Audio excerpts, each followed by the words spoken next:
Number 1. I lived in a 2-bedroom apartment. I had a roommate. She had a boyfriend who was staying with her. He was supposedly into witchcraft. My aunt claimed to be able to detect any spirit that was near her. Anyway, one day my aunt came over to drop something off. She knew my roommate and they greeted each other. My aunt suddenly said that there was something very dark in the back room and asked if someone was in there. And we had my roommate's boyfriend come out.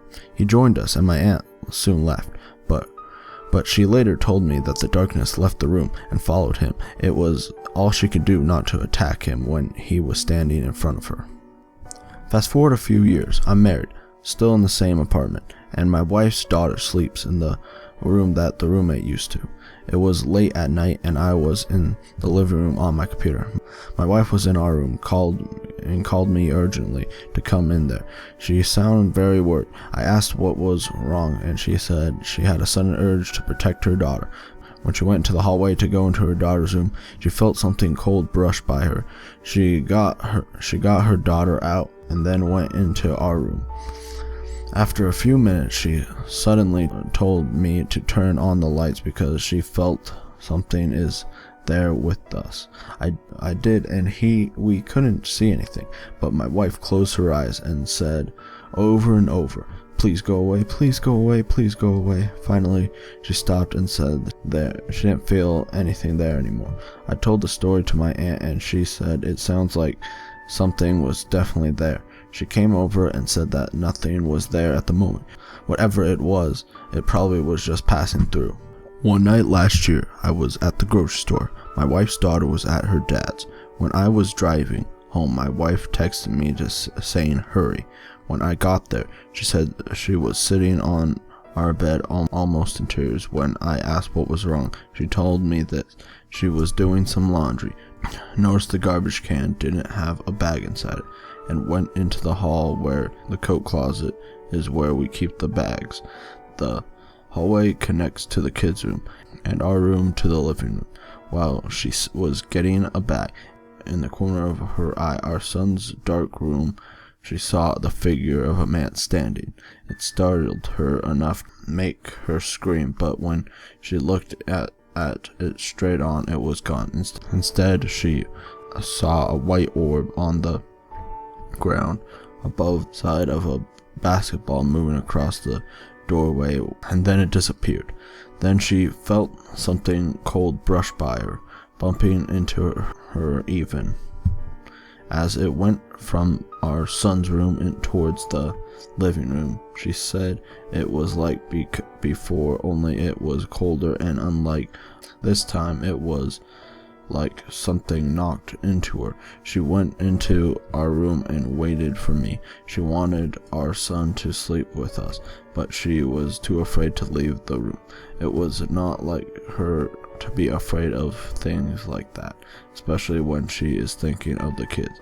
I got our son out and he slept with us, and nothing else happened that night. In the morning, we noticed the battery-powered clock on the wall next to the front door, which is right in the line of the hallway would lead to, had the time and date, so some random set.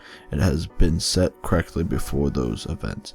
Nothing has happened since that, except one morning months later, the clock was all messed up again. Number 2. When my family lived in Yemen for a few months, my brother, who was 5 around the time, was using the bathroom with the door open, and he just started screaming at the top of his lungs, like really loud, but he didn't run out of the bathroom. He stayed in there.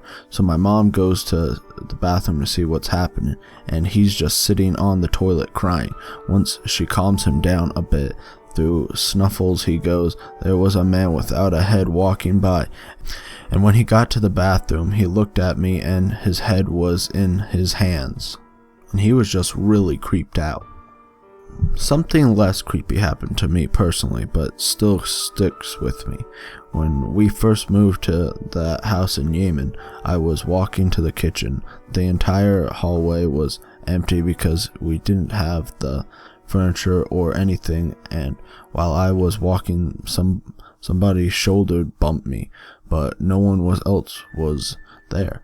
I stood there, shocked, looking around, and just continued walking to the kitchen, but I think the house was just plain spooky. Number 3. I was walking around London at 2 a.m. alone.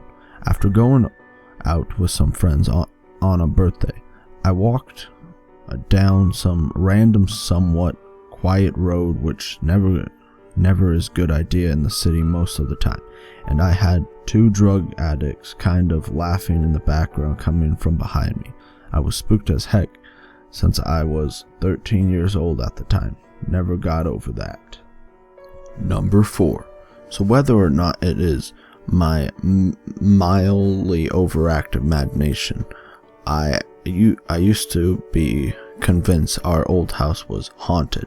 I lived there until I was about 9 years old, and some of the memories are so vivid. Forgive me because they don't really actually make up much of a story, but I used to be terrified of a figure dressed all in black that emerged out from my parents' bedroom chasing me down the stairs.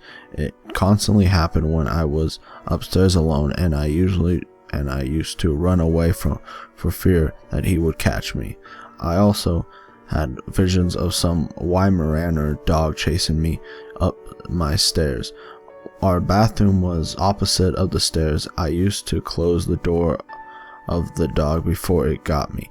We didn't own a dog, and looking at these things with their white eyes, that was creepy. Number 5.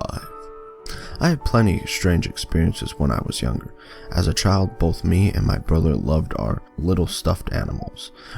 We'd go to bed with them every night, and while my teddy bear was actually a little brown stuffed dog, my brother's teddy bear was one of those Bommy Bears toys, basically a stuffed animal with electric voice box inside that would make it talk whenever you squeezed its paw. Late one night, we both deep in sleep when the two of us were awakened by a loud sound coming from his side of the room. But by this time, he had the stuffed bear for a while. I was still firmly latched onto mine. My brother had already started to outgrow his, at least I assumed as much, since he started leaving it on the bed shelf instead of keeping it in the covers with him. At first, neither of us knew what had caused the sound, until we heard it again come from his talking bear. It was talking on its own, speaking its usual lines dialogue, but without activated or squeezed. This had never happened before, so my brother and I were understandably frightened. After it happened again, my brother grabbed the toy and opened its back up, flipping the switch to turn it off, and it seemed to be it for a while. Later that night, we were awoken again. The toy started talking by itself, its voice loud and distorted, almost as the electricity inside were malfunctioning for no reason. We exchanged a look of surprise and fear as we heard it continue talking. It was still saying the same thing it says dozens, maybe hundreds of times, only now it was terrifying as our young minds processed it.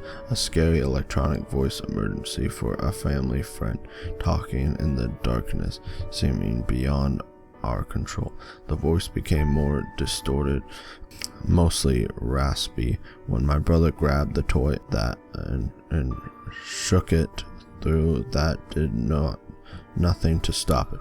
Finally, he opened the back and pulled out the battery and tossed them to the ground in the sheer terror. It was quiet again, but neither of us could sleep with the rest of the night, as we both were convinced that it would speak again.